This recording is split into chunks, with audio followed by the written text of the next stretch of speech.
El presidente Santos quiere que el pueblo colombiano se pronuncie frente a los acuerdos de La Habana en un plebiscito con una sola pregunta. ¿No les parece que eso es absurdo habiendo tantos temas delicados para el país? ¿Por qué llegamos a esta situación? Primero, porque el gobierno se echó para atrás. En el año 2012 le propuso al país que los acuerdos iban a ser refrendados en un referendo e inclusive modificaron la ley para que los referendos coincidieran con elecciones locales.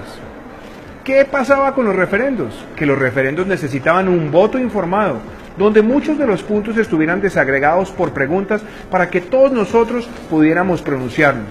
Pero adicionalmente, los referendos exigen que participe el 25% del censo electoral según lo demanda la Constitución. Como el gobierno se dio cuenta que no tenía la capacidad ni las mayorías ciudadanas para sacar eso adelante y que un voto informado desagregado por puntos implicaba que los ciudadanos pudiéramos decir lo que no nos gusta de los acuerdos, decidió cambiar y ahora nos propuso un plebiscito. ¿Por qué? Porque podía modificar la ley, pero el plebiscito tiene muchas trampas. La primera trampa fue que bajaron el censo electoral necesario para aprobar un plebiscito del 50% al 13% por el sí. Fuera de eso, no hay voto en blanco, es decir, los ciudadanos que se sientan que no tienen una posición clara no van a poder pronunciarse. En tercera medida, impidieron que las campañas fueran financiadas con dineros públicos para el sí y para el no, siendo campañas austeras. Y tampoco aceptaron la prohibición de la publicidad estatal que logramos la aprobación en el Senado para que no se tergiversara la opinión del ciudadano con recursos que entraran por otra vía por parte del Estado. Dicho eso, también se le permitió a los funcionarios públicos para que hagan campaña. Entonces, el gobierno va a utilizar su propaganda, su mermelada, su publicidad para tratar de venderle a los ciudadanos que la elección va a ser entre el sí, que para ellos quiere decir la paz, y el no, que para ellos quiere decir la guerra. Ese es un falso dilema.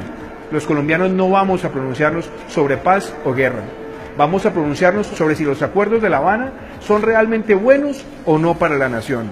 Y la verdad es que si miramos los principios que defendemos los colombianos, tenemos que tener claro que cuando decimos no, estamos diciendo que no a la impunidad para que los máximos responsables de crímenes de lesa humanidad dejen de pagar un solo día de cárcel. Al decir no, queremos que paguen cárcel esos responsables. También decir no significa rechazar que haya elegibilidad política para esos criminales de lesa humanidad, como hoy lo prohíbe la Constitución. Decir no es evitar que las FARC esguincen su responsabilidad y que con los recursos criminales que han amasado durante tantos años los pongan al servicio de la reparación de los colombianos. Decir no es decir que los colombianos que pagamos impuestos no le paguemos la cuenta y la factura de toda la criminalidad que las FARC tienen con sus víctimas. Decir no es evitar que la Jurisdicción Especial para la Paz ponga en las mismas circunstancias operacionales y de cadena de mando a las fuerzas militares con el terrorismo. Decir no es también categóricamente impedir que el asesinato de soldados sea considerado un delito conexo al delito político. Decir no es evitar que se rompa el equilibrio de poderes donde el Congreso solamente podrá discutir y aprobar aquello que el gobierno le permita relacionado con La Habana. Decir no es también que los ciudadanos le puedan decir al gobierno que las facultades extraordinarias para el presidente exceden los mandatos de la Constitución y la ley. Decir no es que los colombianos le presentemos al país la propuesta para que se enmienden los acuerdos. Decir no no es promover la guerra, sino que se corrijan los acuerdos donde sean realmente un triunfo de la legalidad sobre la criminalidad. Y lo más importante, decir no es que las FARC aprendan del pueblo colombiano el mensaje de que ser pillo no paga. Soy el senador Iván Duque y los invito a que conscientemente entendamos que decir no no es aplaudir la guerra, sino defender la paz basada en la legalidad.